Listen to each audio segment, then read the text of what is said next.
बंधन mutual fund house के काफी सारे स्कीम्स के अंदर में फंड मैनेजर्स चेंज हुए हैं, खासकर इक्विटी स्कीम्स के अंदर में large cap, mid cap, small cap, code equity, focused fund, सब के अंदर में फंड मैनेजर के कुछ में से हटे हैं, कुछ में से फेरबदल हुए हैं। जैसे अगर बंधन लार्ज कैप की बात करते हैं तो यहाँ पे पहले सुमित अग्रवाल थे फंड मैनेजर। अब बंधन लार्ज कैप को मैनेज करेंगे मनीष गुनवानी और प्रतीक पोद्दार जी। बंधन फोकस्ड फंड को पहले सुमित अग्रवाल मैनेज करते थे, अब इसको मैनेज करेंगे Manish Gunwani, Kirti Jain and Rahul Agarwal ji. Same Bandhan financial services fund जो कि एक सेक्टोरल थीमेटिक फंड है, हर्षवर्धन अग्रवाल, सुमित अग्रवाल एंड हर्षल जोशी मैनेज करते थे, जिसमें से इक्विटी को सुमित अग्रवाल एंड हर्षवर्धन अग्रवाल मैनेज करते थे एंड डेट पोर्शन को हर्षल जोशी मैनेज करते थे। अब इसको रितु मोदी, हर्षवर्धन अग्रवाल एंड हर्षल जोशी मैनेज करेंगे। बंधन का जो बैलेंस एडवांटेज फंड है ये प्रतीक पोद्दार पहले मैनेज करते थे और मनीष गुनवानी एंड ब्रिजेश शाह। अब मनीष गुनवानी और ब्रिजेश शाह के साथ विशाल बिरारिया जी मैनेज करेंगे। यहाँ से जो मनीष गुनवानी जी है वो हट चुके हैं। नेक्स्ट हमारे पास बंधन का रिटायरमेंट फंड है, विशाल बिरारिया एंड गौतम कौल जी इसको मैनेज करते थे पहले।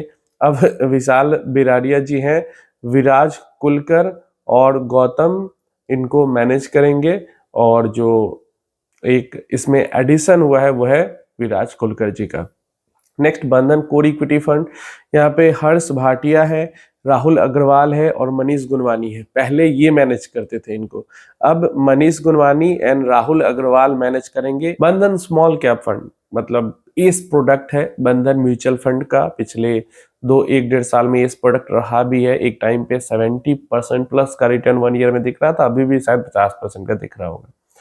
तो यहाँ पे इस फंड को पहले हर्ष भाटिया, कीर्ति जैन एंड मनीष गुनवानी मैनेज करते थे। यहाँ पे मनीष गुनवानी एंड कीर्ति जैन तो है, हर्ष भाटिया यहाँ पे हट चुके हैं।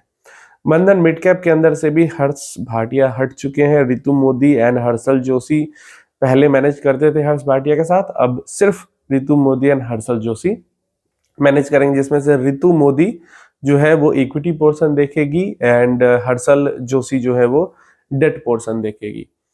तो काफी सारा जो फेर बदल है, जो मेन इक्विटी फंड्स होते हैं, focused fund, large cap fund, mid cap fund, small cap fund, ये सब फंड्स वहां पे देखने को हमें यहाँ पे मिला है। अब देखो, जब भी इस टाइप का बड़ा फेर बदल जब होता है स्कीम्स के अंदर में, तो थोड़े टाइम के लिए हो सकता है अंडर परफॉर्मेंस भी है, थोड़े टाइम के लिए ओवर परफॉर्मेंस भी है, या नॉर्मल भी रह सकती है, थोड़ी वॉलिटिलिटी बढ़ भी सकती है, या फिर नॉर्मल भी रह सकती है।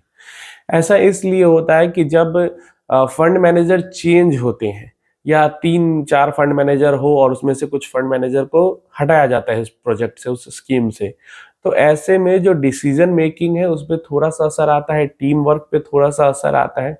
तो इस कारण थोड़े टाइम के लिए वॉलेटिलिटी घटती बढ़ती है या रिटर्न्स भी घटते बढ़ते हैं। हो सकता है 1 क्वार्टर तक भी हो, हो सकता है 2 क्वार्टर भी हो, या फिर हो सकता है नहीं भी हो ऐसा कुछ। तो किसी भी टाइप का सिनेरियो यहाँ पे क्रिएट होता है जब भी फंड मैनेजर चेंज होते हैं, तो थोड़े समय के लिए। तो वैसे तो बंधन एएमसी के अंदर अगर आपने इन्वेस्टमेंट करके रखा होगा या किसी ने भी इन्वेस्टमेंट करके रखा होगा किसी स्कीम के अंदर में, लाइक स्मॉल कैप के अंदर बहुत सारे लोगों ने करके रखा है, मिड कैप के अंदर बहुत सारे लोगों ने करके रखा है, तो फंड मैनेजर के एग्जिट करने से या चेंज होने वाला जो डिसीजन होता है, इस डिसीजन के ऊपर आपको कोई भी कुछ डिसीजन नहीं लेना चाहिए फंड को एंट्री करने का या एग्जिट करने का। क्योंकि काफी सारे मैंने देखा है लोग वीडियो बनाने लगते हैं, अब तो ये फंड मैनेजर चले गए, अब तो ये फंड ऐसा रिटर्न देना बंद ही कर देगा।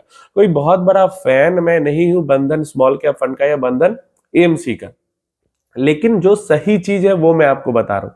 आपने अगर इन्वेस्ट करके रखा है तो कुछ ना कुछ फंड के अंदर आपने देखा होगा तभी इन्वेस्टमेंट किया होगा, और आपका सिर्फ यही रीजन था इन्वेस्ट करने का कि नहीं फलाने फंड मैनेजर इस फंड को मैनेज कर रहे हैं इसीलिए मैं इन्वेस्ट कर रहा हूँ, तो वो एग्जिट करके चले गए तो आप कर सकते हो चाहो तो एग्जिट।